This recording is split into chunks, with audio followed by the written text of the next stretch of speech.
6장 4절로 6절 말씀이 되겠습니다. 히브리서 6장 4절로 6절 말씀. 한번 깨우침을 받고 하늘의 선물을 맛보며 성령의 동참자가 되고 하나님의 선한 말씀과 오는 세상의 능력을 맛본 자들이 만약 떨어져 나간다면 다시 새롭게 하여 회개시킬 수 없나니 이는 그들이 스스로 하나님의 아들을 다시 십자가에 못 박아 공개적으로 조롱함이라.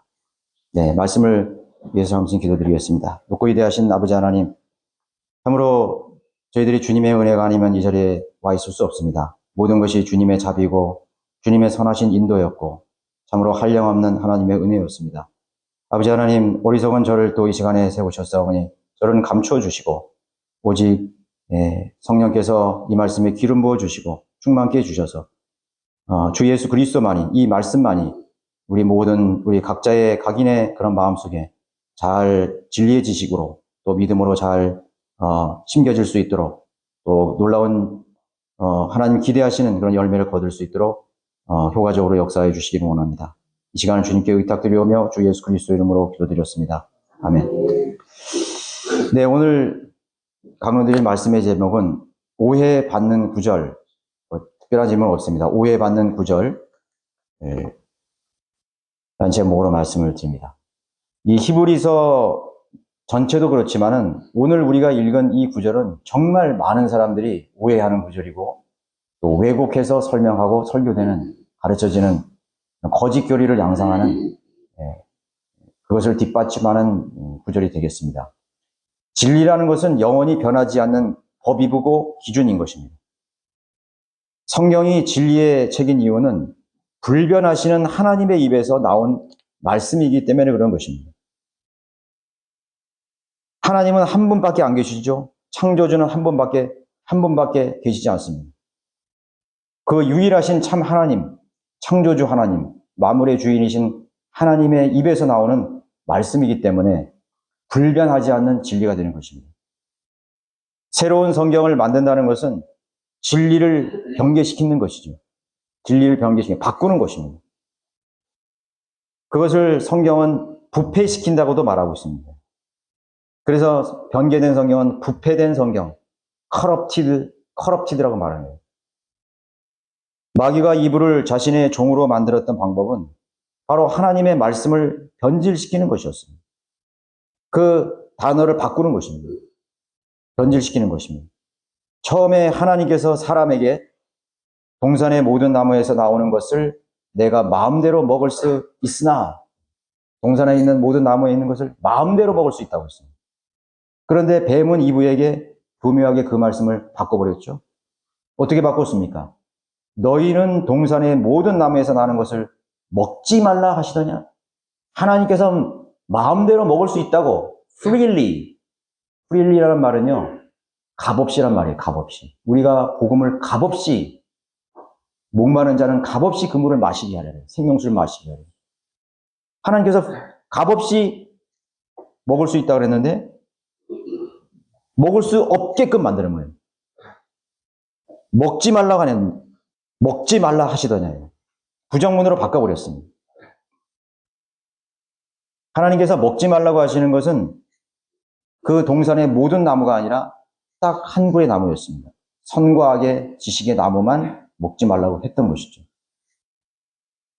또 이분은 하나님의 말씀을 변질시켜서 만지지도 말라고 첨가해서 변개시켰습니다. 뱀은 역시 반드시 죽으리라는 하나님의 말씀을 반드시 죽지는 아니하리라. 교묘하게 단어를 첨가하고 말을 바꿔치기 한 것입니다. 거기서부터 하나님에 대한 믿음을 파괴시킨 것입니다. 고린도후서 2장 17절에서 우리는 하나님의 말씀을 변개시킴으로써 이익을 취하는 여러 사람들과 같지 않다고 했습니다. 하나님의 말씀을 변개시키는 자들이 있었다는 거예요. 그리고 이익을 취하는 거죠. 돈을 버는 거예요. 새로운 성경의 번역자들은 돈을 벌기 위해서 하는 거예요. 돈을 버는 자들과 결탁해서 그 일을 하는 것입니다. 갈라디아서 1장 7절에서는 다른 복음은 없나니 다만 너희를 교란시키는 어떤 사람들이 있어서 그들이 그리스도의 복음을 변개시키려는 것이라. 그리스도의 복음을 변개시키는 것이죠. 마귀가 인간을 사용해서 사람의 믿음을 파괴시키고 멸망으로 인도하는 방법은 아주 단순하고 쉬운 복음을 복잡하게 만드는 것입니다. 복음은 단순하죠? 단순한 복음을 믿으면 구원받을 수 있는 길을 하나님께서 값없이 열어놓아 주신 것입니다. 복음이 뭐죠? 너무나 단순합니다. 예수 그리스도의 죽음, 장사, 부활입니다. 이게 복음이에요. 다른 군더더기가 붙을 수가 없어요. 죽음, 장사, 부활이에요.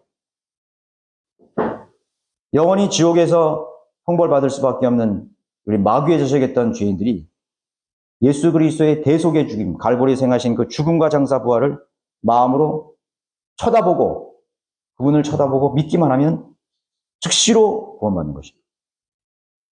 그러나 오늘날의 기독교는 다양한 그런 수법으로 그 복음의 여러 가지를 첨가하고 왜곡시켜서 아주 복잡하도록 만드는 거예요.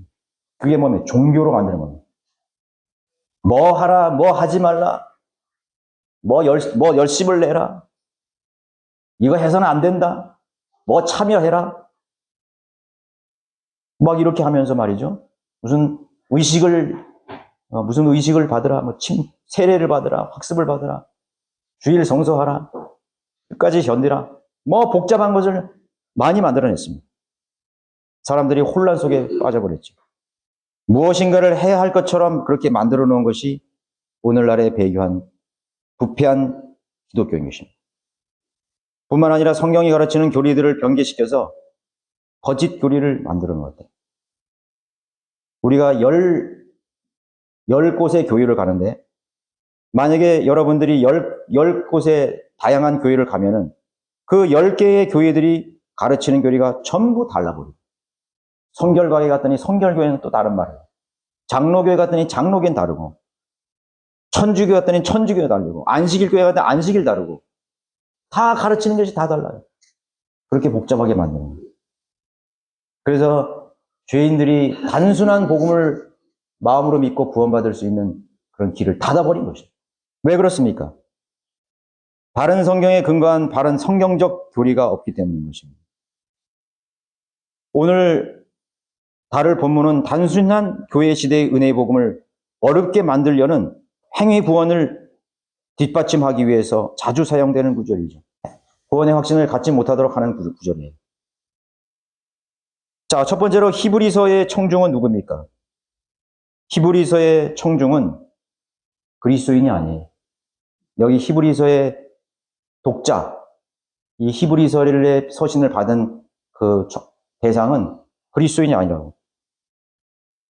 사도 바울이 보낸 이 신약 성경의 내용들을 대부분이 이방인과 교회에 보내는 서신이었습니다. 주로 교회에 보내는 서신, 고린도 교회, 골로새 교회, 에베소 교회, 로마 교회, 데살로니가 교회, 교회에 보내는 서신이었습니다. 그런데 이 히브리서는 독특하게 교회에 보내는 서신이 아니에요. 문자 그대로 히브리인들인 유대인에게 보낸 편지예요. 아니면 유대교로 개종한 이방인. 유대교, 즉 구약 성경을 믿고 있는 사람들이에요. 구약 성경을 믿고 있는 사람들, 그 사람들을 위해서 보낸 서신이에요. 그래서 바울이 얘기했던 단순한 복음이 여기서는 단순하지 않아요. 달라져 버린 거예요, 여기서는. 여러분 생각해 보셨어요? 갈라디아서나 로마서에서 믿음에서 믿음으로 난 의가 아니라 여기는 끝까지 견뎌야 되고, 여기는 성령을 한번 받았다가 잃어버리면 다시는 회복할 수 없다는 아주 청천벽력 같은 소리를 갑자기 하는 거예요. 그러나 히브리서를 벗어나면 그게 아니에요. 왜 너희들이 율법으로 돌아가려느냐, 행위로 돌아가느냐, 성령으로 시작했다 왜 육신으로 가냐? 그건 저주받은 것이라. 그건 다른 복음이라 이거죠. 왜 그러는 것입니까? 청중이 달라요. 독자가 달라요. 성경은 이 성경 말씀, 하나님의 말씀을 받는 이 대상을 세 부류로 규정하고 있습니다. 여러분 고린도전서 3장 32절에 보십시오. 고린도전서 10장 유대인에게나 이방인에게나 하나님의 교회에게나 아무도 거치는 자가 되지 말라. 여기 지금 세 부류로 규정하고 있어요. 유대인, 이방인, 하나님의 교회입니다. 성경의 독자는 유대인, 이방인, 하나님의 교회. 이것이 정리가 안 되면 성경은 완전히 혼란 속에 빠지는 거예요. 자기가 자칭 유대인이 되어서 유대인에게 하는 말을 교회 그리스도인이 그걸 듣고 있어요. 그것도 성경을 가르치는 사람이 자기가 유대인이 되어가지고 그러면 유대인에게 한 교리, 유대인에 한 그런 계명들이 마치 자기에게 준 개념이냐 가르치고 그것을 실행하게 되는 거예요. 또 바울의 은혜의 복음에 담긴 서신을 읽으면 나는 그리스도인이가 자유했다 이거 말이에요. 또 그리스도인으로서 그걸 보는 거예요. 막 그냥 혼란 속에 빠지는 거예요. 그러니까 본문은 유대인들을 대상으로 쓴 서신서라는 것이 분명히 나타나는 것입니다. 특별히 환란을 겪게 될 유대인들을 위한 말씀인 것이죠. 유대인들은 아직도 초림에 오신 예수 그리스도를 거부해요. 그럼 그들은 예수 그리스도를 완전히 거부하냐? 아니에요. 재림하실 예수를 바라보고 있어요. 메시아라고 했어요. 그래서 유대인들이 제일 민감한 것이 당신들이 십자가에 죽인 그분이 너희들이 기다리는 그 예수 그분 똑같은 분이다. 이러면 발작을 일으켜요, 그 사람들은. 그건 있을 수 없는 일이잖아요. 자신들이 대망하는, 선지자들이 대망했던 그 메시아를 자기네가 죽였다니까 받아들일 수 있겠어요? 그 십자가에 죽은 그 예수는 그 메시아가 아니다. 아직도 부인하는 거예요. 그래서 대환란은 교회가 휴거된 이후에 시작되기 때문에 거기 그리스도인들에게는 하나님의 교회는 해당이 되지 않습니다. 대환란의 구원의 교리는 구약시대, 즉 율법시대와 거의 유사하다는 걸 발견해야 합니다. 원래는 구약시대의 교리들이 그대로 이어져서 예수님의 초림이 이어져서 대환란까지 가는 거예요. 천년왕국까지 가는 거예요. 이어져야 돼요. 그런데 중간에 교회 시대가 등장해요. 교회가 등장하는 거예요. 이방인이 들어와서 이방인과 유대인들이 하나가 된 교회가 등장하는 거예요. 이게 싹 들림받으면 양쪽이 딱 붙죠. 구약 시대와 환란 시대가 딱 붙어요. 천년왕국이 붙어버려요. 그러면 여기는 유대인만 남게 되는 거예요. 원래는 사실은 성경은 역사의 끝까지 성경은 유대인의 역사를 쓴 거라고. 근데 그 중간에 교회 시대가 거기에 삽입이 된 거예요. 중간에 들어와진 게 된 거예요. 그게 신비라고 하나님께서 말씀하신 거죠.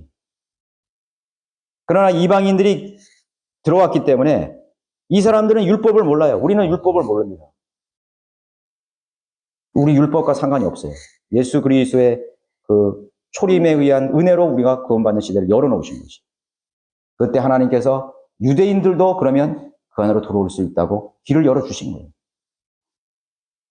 지금이 그 시대가 이어지고 있죠. 거의 끝나는 시대가 되어 있습니다. 그래서 율법, 구약 시대와 이 대환란의 구원의 교리는 비슷합니다.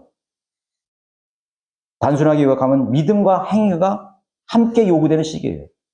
율법 시대에 믿음과 행위가 필요했어요. 하나님을 믿는, 여호와를 믿는 믿음과 율법의 계명들을 지켜야 되는 행위가 필요해야 되는 거예요. 제물을 드리고 속죄를 했어야 돼요.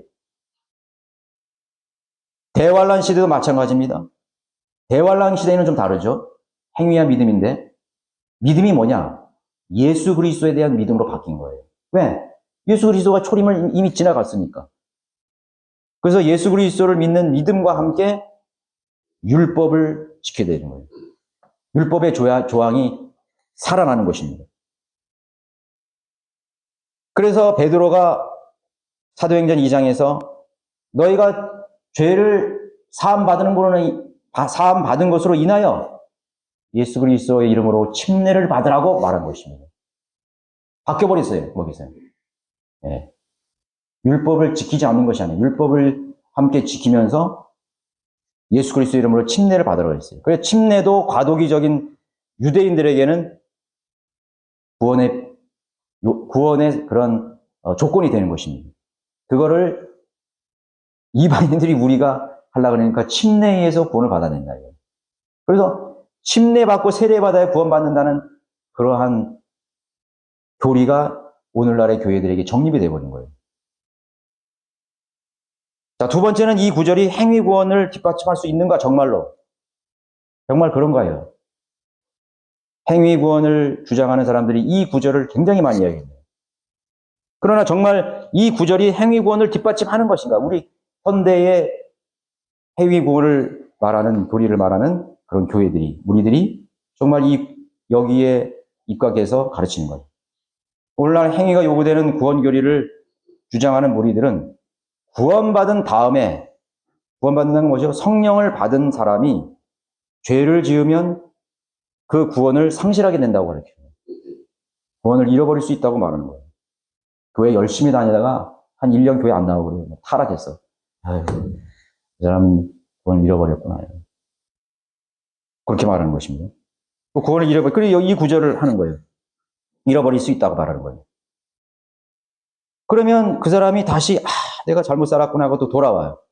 그러면 다시 예수 그리스도를 영접하고 신앙의 행위, 교회들이 요구하는 행위를 시작하게 돼요. 그러면 그래서 구원의 확신을 다시 가지려고 하는 거예요. 그런데 이 구절은 그게 아니야. 만약 떨어져 나간다면, 여기 보세요. 만약 떨어져 나간다면 다시 새롭게 하여 회개할 수 있다고 그랬어요, 없어요? 그랬어요.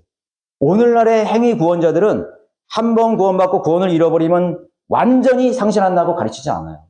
다시 회복할 수 있다고 해요. 그래서 또 와서 기도하고 또 신앙생활하고 또 타락하면 또 와서 기도하고 계속 반복해가지고 주님 또 회개하고 또 타락해서 또 죄지면 또 와서 회개하고 얼마나 그렇게 합니까? 근데 여기는 뭐라고 말하는 거예요? 안 된다는 거예요. 한 번 성령을 받고 그 사람이 구원의 확신을 갖췄던 사람이 떨어져 나간다면 기회가 없어요. 그건 기회가 없어요. 그는 떨어져 나간 그 순간부터 영원히 지옥 자식이 되는 거예요. 마귀의 자식이 되는 거예요. 저주받은 거예요. 구원받을 기회가 있어요? 그러므로 이 구절 자체를 인용한다는 것이 얼마나 큰 모순이에요. 그렇죠? 오늘날에 어떤 교회가 떨어져 나가면 다시는 회복할 수 없다고 가르칩니까? 그런 사람의 좀 비슷한 부류가 있어요. 켈빈주의자들이. 장로교 신자들이. 오늘날의 행위 구원자들은 예수 그리스도를 영접하거나 신앙의 행위를 회복해서 다시 구원의 확신을 가져야 한다는 것이에요. 그런데 이 구절은 그런 게 아니에요.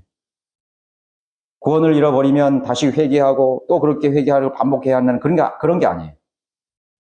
영원히 구원받을 수 있는 기회를 얻을 수 없다고 말하는 것입니다. 칼빈주의자들, 즉 구원받은 사람은 이미 창세전에 결정되었다는 교리와도 맞지가 않는 거예요. 맞지가 않죠? 이미 창세전에 하늘나라로 가기로 예정된 사람이 예정됐어요? 교회 안에 들어왔어.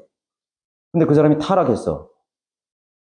타락해 오면 구원을 만약에 잃어버렸다고 생각하면 그럼 뭐예요? 기회가 없는 거예요. 맞지 않는 어디다가 여기 적용하는 거예요? 켈빈주의자들도 이것을 적용할 수가 없어요. 구원받은 사람은 이미 결정되었다는 교리와도 맞지 않습니다. 결정됐는데 왜 타락을 해요? 그렇잖아요. 이미 결정된 사람, 구원받기로 이미 결정된 사람은 타락이 돼도 그 사람은 하늘나라 가는 거야. 그건 칼빈주의 입장에서 보면. 근데 여기는 아니잖아요. 타락해서 떨어져 나가면 회복할 수 없다고 가르치는 거예요. 칼빈주의도 이거를 설명할 수가 없어요. 무슨 말인지 여러분 이해 가시죠? 절대로 이 교리는 맞지 않아요. 감리교의 교리, 성결교의 교리, 행위권이죠? 맞지 않아요. 장로교의 맞지 않아요. 우리나라의 양대, 거대, 다수를 차지하는 감리교의 장로교의 교리가 여기에 맞지 않는 거예요. 하나님 맞지 않아요. 그런데 그 사람들이 이거를 주장한다는 거예요. 이거를 가르쳐요. 저는 몇 번 들었어요. 장로교 있을 때. 안 맞죠? 자, 하나님께서 어떤 종류의 생명을, 그 사람들은 개념을 모르느냐, 구원의 개념을 모르는 거예요. 하나님께서 어떤 종류의 생명을 시작하는 방법에 있어서 하나님께서는 공통점을 두었어요. 생명을 시작하는 공통점. 어떤 생명이냐? 출생과 성장이라는 두 가지 공통점을 가지고 있어요. 출생이라는 것은 순간입니다. 씨앗이 싹이 나죠? 순간이요. 딱 싹이 나면, 아, 사과 싹이 생겼구나. 출생하기 전에 몰라요. 근데 그 출생하는 순간에 싹이 나와서 땅을 뚫고 나올 때 보면은, 아, 이거는 오이구나. 얘는 감자구나. 나타나죠? 모양을 보면. 출생과 성장 과정이라는 두 가지의 과정을 공통적으로 하나님께서 창조할 때 만들어 놓으셨어요. 그러니까 인간은 출생과 성장이 구별을 두신 거예요. 출생인가 성장인가, 성장하는 과정인가 출생인가, 그걸 보신 거예요. 우리가 성장하는 과정을 보면서, 야, 제가 오늘 나를 아버지라 부르니까 이제 제가 태어났구나. 그렇게 말하지는 않아요. 그죠? 어머니의 태에서 나오는 순간, 얘는 내 아들이 되고 내 딸이 되는 거예요. 그게 출생이에요. 그런데 한 7살, 8살 돼 보면서, 야, 아버지 말 듣고 부모님 말 잘 들으니까 이제 내 아들이다. 그렇게 규정하지는 않는다고. 그런데 오늘날의 행위 구원자들이나 거짓교를 가르치는 사람들이 이 출생과 성장을 혼돈을 해버린 거예요. 그래서 이 성장 과정을 출생의 개념으로 묶어버리는 거죠. 그러니까 혼돈이 돼버리는 거예요. 어떨 때는 10살이 됐는데도 아버지를 몰라봐. 걔가 또 신체적으로, 지적으로 문제가 있으면 모르죠. 인사불성이 돼도 몰라. 역할을 모르는 거예요. 쟤 아들 맞나? 내 아들 아닌 것 같은데? 마치 이래버리는 거 똑같은 거예요. 출생신고는 이미 걔가 태어나는 순간에 맨날 몇 시 몇 회에 내 아들로 태어난 거예요. 그게 출생이라고. 그리고 그 다음부터는 성장의 단계로 이해를 해야 되는 거예요. 성장의 단계로. 그런데 오늘날의 이 기독교가 이 간단한 진리를, 원리를 혼란스럽게 만들어버린 것이. 씨앗에서 싹이 들 때 사과나무는 이미 순간적으로 시작된 거예요. 사과를 맺기까지 몇 년이 걸리게 된 것입니다. 강아지가 어미에서 태어난 순간, 출생한 순간, 그 성장해가는 과정이 있는 것입니다. 그런데 어떤 증거, 열매를 맺음으로써 사과나무임이 밝혀진 게 아니에요. 강아지가 자라서 새끼를 낳고 집을 지킨다거나 하는 그런 증거가 있어야 개라는 것을 증명하는 것이 절대로 아니라는 것이에요. 그런 역할을 못해도 개는 개예요. 송아지는 송아지고. 그걸 혼돈해버린 것이에요. 복음을 혼란스럽게 만드는 것이 이거지. 하나님의 아들들, 하나님의 자녀로 태어난다는 것은 어떤 과정이 절대로 아니라는 거예요. 그것은 순간적인, 우리가 육신으로 부모에게서 태어났던 것이고. 요한복음 1장 12절에서 영접할 때 하나님의 아들들이 되는 권세를 주시겠다고 했어요. 영접하는 순간. 순간 태어나는 것이죠. 요한복음 1장 13절에서 이들은 육으로나 혈육에서 태어난 것이 아니라 하나님에게서 난 사람들이라. 하나님에게서 낳았다 이거예요. 하나님이 낳았다는 것입니다. 바울 사도도 그렇게 했죠. 내가 너희를 십자가로 낳았다 이거예요. 복음으로 너희를 낳았다 이거예요. 과정이 아니에요. 낳는 거예요. 순간이에요. 요한복음 3장에서 예수님께서 니고데모를 만났을 때 거듭남에 대해서 말할 때 인간의 출생과 대비시켜서 말했습니다. 물과 성령으로 태어나지 않는 사람은 하나님의 나라를 볼 수도 없고 들어갈 수도 없는 거예요. 태어난다고 말을 하니까 니고데모가 잘못된 거예요. 내가 어머니의 태에서 다시 들어갔다 나옵니까? 인간이 태어나는 것은 성령으로 태어난 하나님의 자녀가 되는 것은 어머니에서 태어나는 것처럼, 물에서 태어나는 것처럼, 성령에서 태어나는 것도, 두 번째 태어나는 것도 육신적인 출생과 비슷하다는 거예요. 똑같다는 거예요. 순간 태어나는 것입니다. 그래서 두 번 태어나야 된다고 했습니다. 과정이 아니에요. 과정이 절대로 아닙니다. 하나님의 자녀가 되는 것은 내가 봤을 때 네가 어떤 증거가 있기 때문에 하나님 자녀로 내가 인정해. 그게 아니라는 것이. 그게 절대로 아니라는 거예요. 순간적인 것이. 우리가 아버지에게서, 어머니에게서 태어나는 것 같습니다. 그리고 자라가는 것입니다. 성장해가는 것입니다. 그리스도인의 삶과 생애에서 그 증거나 열매가 열리는 것은 시간이 요구되는 것입니다. 그래서 그 그리스도인의 삶의 과정을 구원으로 오해해버린 것이. 시간이 걸린다 이거예요. 그래서 병개시켜버리는 거예요. 베드로서 2장 2절에도 병개시켜버리는 거예요. 너희가 구원받기 위해서 자라가라 이거. 구원받기 위해서 자라가는 게 아니에요. 여러분들의 아들과 딸을 언제 내 딸이요 내 아들로 인정했습니까? 태어나는 순간 내 아들과 내 딸로 인정한 것이에요. 자라가는 과정 속에서 내 딸이고 내 아들이라고 인정한 것이 절대로 아니라고. 얼마나 많은 이 이름을 알린 이 목사들이 이 단순한 이 원리, 이 생명의 원리를 혼란스럽게 만들었습니다. 그래서 그 사람 중 한 사람이 존 메가다라는 사람이에요. 얼마나 유명한 사람인지 몰라요. 그 사람은 구원교리를 얘기할 때 이 사람은 거듭난다는 것이. 그런데 나중에 또 딴 말을 하는 거예요. 증거가 없으면 안 되겠어요. 진정한 회개가 있어야 된다는 거예요. 진정한 회개 없이 하나님의 자녀가 그리스도에 됐다는 걸 확신할 수 없다는 것이에요. 그럼 언제 그리스도인이 확실한 증거를 보여줄 수 있겠어요? 또 있죠. 폴 워셔. 근본주의 설교자에서 우리나라에서 엄청나게 유명한 사람이에요. 오늘 위험스러운 거예요. 수많은 사람을 혼란스럽게 만드는 거예요. 교회에는 그런 죄가 있을 수 없다는 거예요. 아니, 교회에 있는 사람들이 육신적인 사람도 있고 지금 자라가는 사람, 금방 구원받는 사람도 있어요. 죄가 없어요? 그러니까 뭘 말해요? 위선자를 만들어내요. 폴 워셔나 존 메가더의 교회들은 위선자를 만드는 거죠. 그 사람의 교회를 받으면 위선자야. 내가 사역자인데 내가 만약에 죄를 이게 공개되면 나는 구원받지 않은 사람인데 위선자가 돼버리는 거지. 겉으로는 깨끗한 척 하는 거예요. 왜냐하면 자기가 설교를 해야 되기 때문에. 그러니까 그 사람들은 항상 굉장히 깨끗한 것처럼 보여요. 성령과 항상 충만하고 레벨이 다른 것처럼 생각하는 거예요. 뒤에서는 완전히 뭐예요? 하나님이 인간을 다 아는데, 응? 하나님이 인간을 다 인간의 마음속에 뭐가 있는지 다 알잖아요. 여러분들이 제 마음을 공개하면 서로 까무러칠 거예요. 저 형제가 저런 생각을 하고 있었어.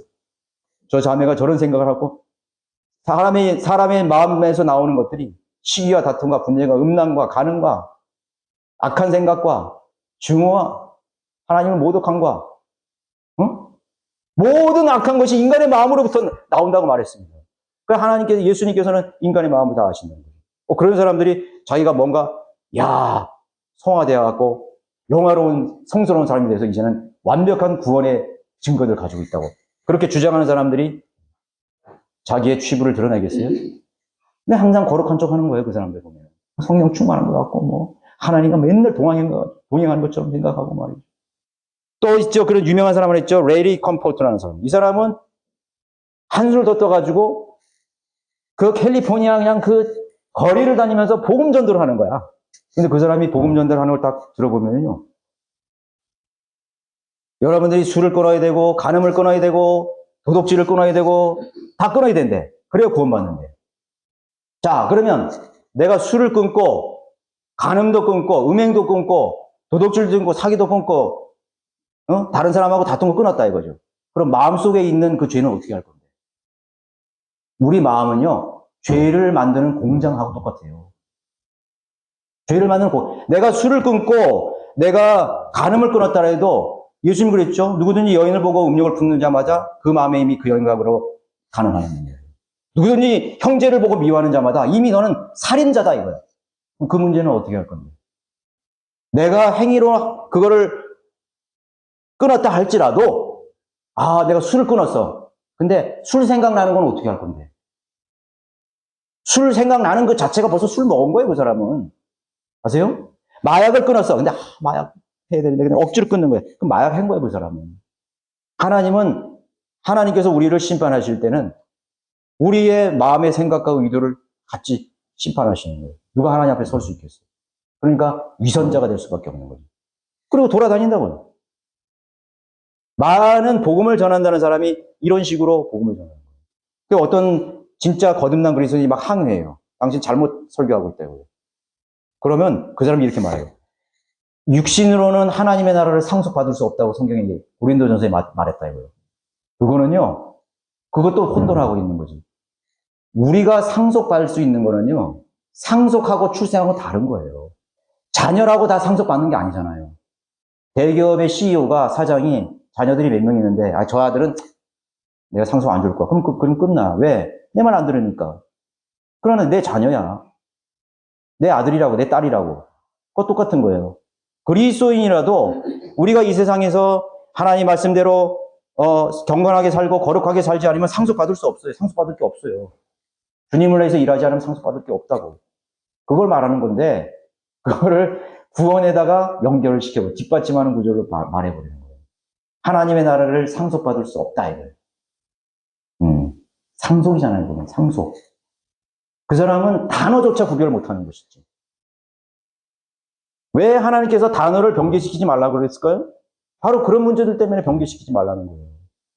마귀가 인간을 속이는 것은 단어를 변개시키는, 개념을 바꿔버리는 것입니다. 그게 corrupt, 부패하는 것입니다. 왜곡하는 것이고, 변질시켜버리는 것입니다. 그런 사람들, 토드 프라이어 같은 사람들, 그 사람들이 복음주의 그러면서 쫓아간다.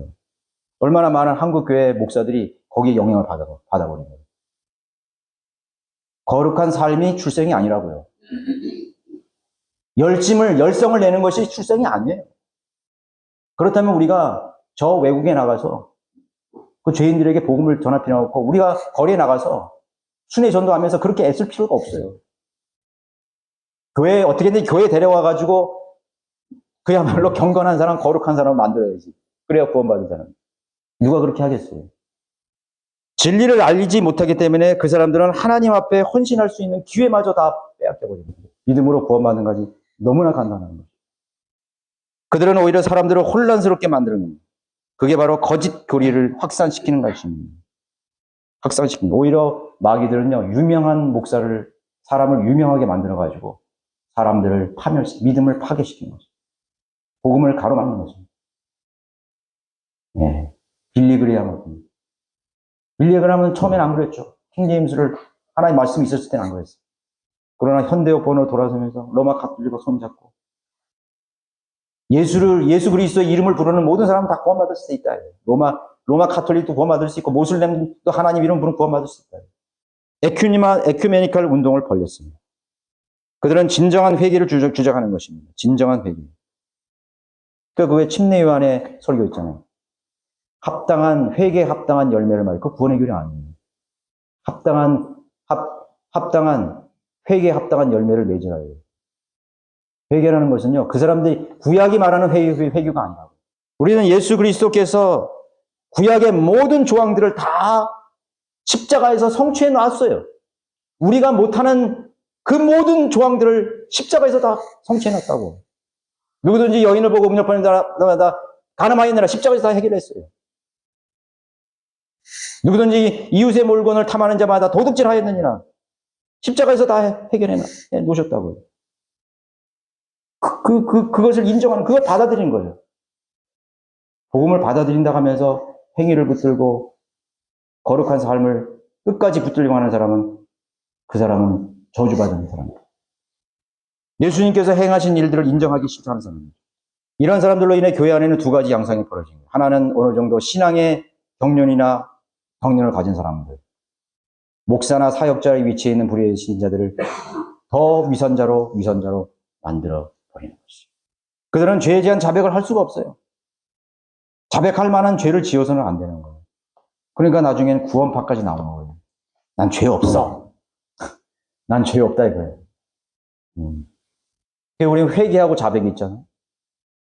회개는 한 번 예수님을 믿을 때 그게 회개예요. 죄로부터. 우리가 예수님을 믿는 그 믿음 속에 회개가 들어있는 거예요. 리펜트가 들어있는 거예요. 그리고 우리가 자라나기 위해서 자백이 있는 거예요. 더 경건한 생활, 하나님의 자녀답게 살기 위해서 자백을 하는 거예요. 하나님, 내가 이 나쁜 순간 고치게 해주십시오. 성령으로 나를 도와주십시오. 계속 자백하는 거예요. 내가 그리스도의 심판석에서 상을 잃지 않기 위해서 또 자백하는 거예요. 자백합니다. 나 잘못했습니다. 하나님 용서해 주시고 은혜로 하나님 받아주십시오.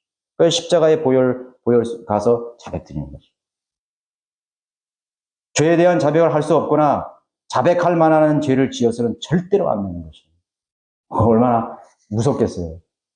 얼마나 무섭겠어요. 그러니까 그것이 바로 종교 생활이 돼버린 거죠. 그러니까 결국은 뭐예요? 자신도 모르게 나의 행위로 종교적인 열성으로 내가 의로워지려고 하는 그런 그런 노력들이 계속 있는 것입니다. 또 한 가지는 자신이 여전히 육신적이라면 여전히 참된 회개가 이루어지지 않았기 때문에 온전해질 때까지 구원에 대한 믿음을 가질 수 없게 되는 것입니다. 내가 언제 구원의 확신을 갖게 되냐. 그런 사람은 되게 허다하게 많다고요. 구원의 확신이 없는 사람이 많아요. 근데 우리는 처음 본 길거리에서 만난 사람들이 예수 그리스도를 믿고 구원의 확신을 갖잖아요. 저도 얘기해요. 너가 오늘 구원받은 것은 절대로 잃어버리지 않는다. 저도 필리핀에 갔을 때 그거 계속 말해줬어요. Once salvation is never lost. 한 번 구원받는 것은 절대로 잊어버리지 않는 거예요. 그것이 성경의 가르침이라는 것이. 아버지께서 나에게 오는 자는 결코 내어 쫓지 않겠다고 말씀하셨어요. 근데 이 구절을 들이대는 것입니다. 어떤 사람은 그래요. 누구든지 주여 주여 하는 자마다 내가 나를 너를 모른다. 내가 선지자 노릇하고 내가 마귀도 쫓아 그랬는데 나는 너를 모른다. 나의 계명을 지키는 자야 천국에 들어갈 수 있다. 그렇게 말하지 않았느냐. 간단해요. 예수님께서 십자가에 못 박혀 죽기 전에는 다 구약시대예요. 그래서 사복음서가 거의 다 구약의 조건 속에서, 구약의 환경 속에서, 율법 하에서 이루어진 거예요. 그래서 예수님이 안식일도 지키고 율법도 지키고 율법을 더 강화시킨 거예요. 그리고 그 율법이 유대인들에게 다가올 대환란과 청년왕국에서 실행될 것에 대해서 얘기했어요. 그러나 예수님께서 십자가에 못 박혀 돌아가시고 승천한 이후에는 이제 다 끝나버리는 거예요. 다 이루었다.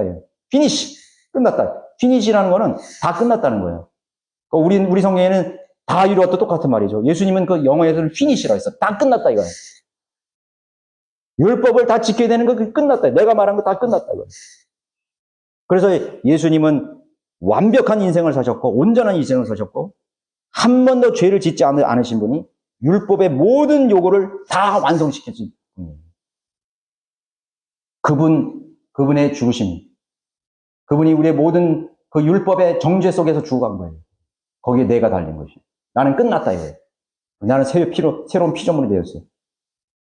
그래서 예수님께서 죽기 전까지는 돌아가시기 전에 율법을 얘기하신 거예요, 자꾸만.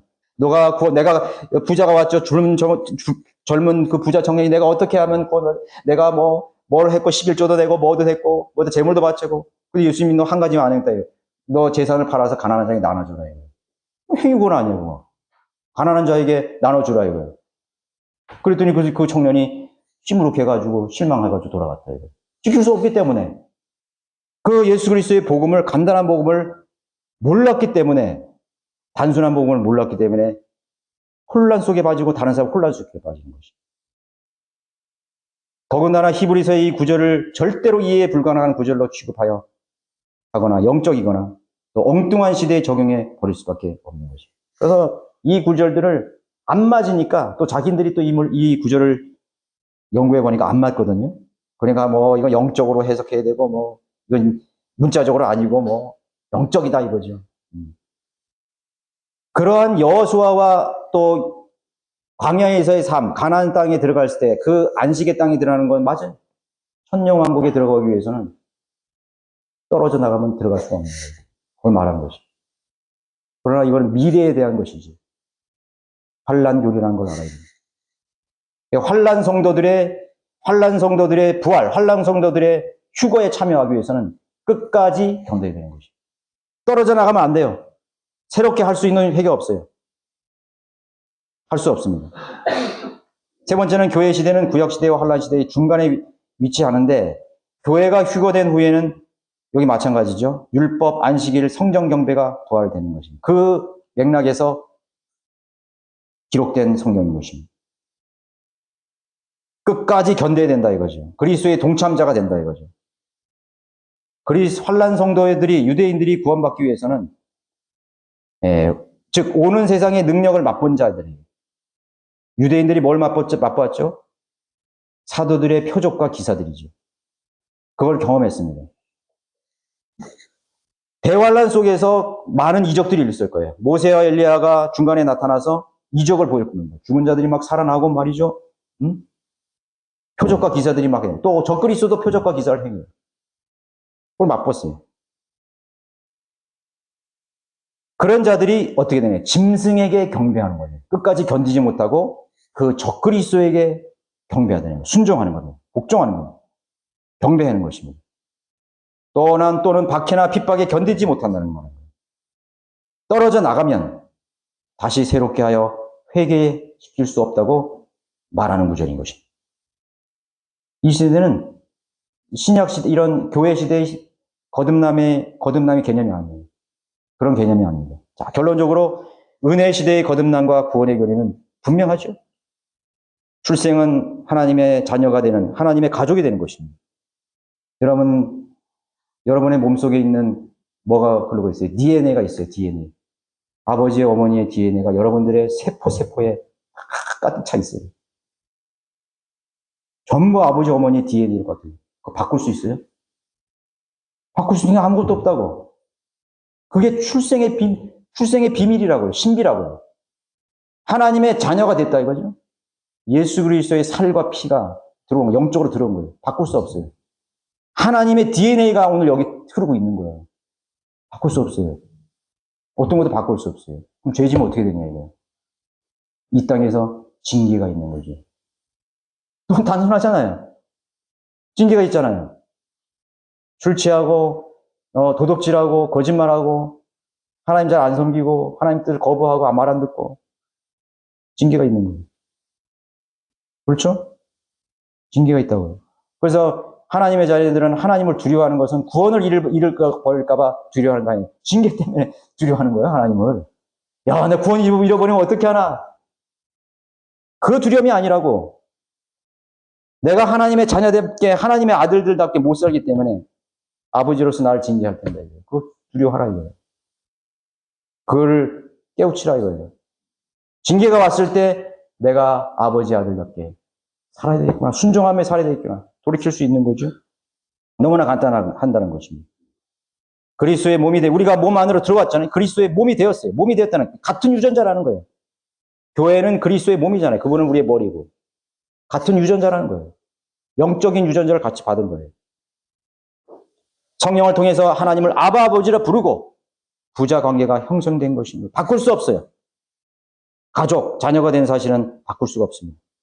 그렇죠? 우리의 구원이 한 번 구원이 취소되거나 우리가 타락함으로 잃게 되는 것이 결코 아니라는 사실을 이 구절은 많은 오늘 현대 교회들에게 오해되는 거죠. 성경에는 여러 시대와 여러 부류의 대상들이 있기 때문에 성경을 통해서 성경을 이해하지 못하면 혼란에 빠져들게 되는 것입니다. 그래서 성경은 성경을 열심히 공부하라. 그리고 올바로 나눠서 이대라고 말씀하시는 것입니다.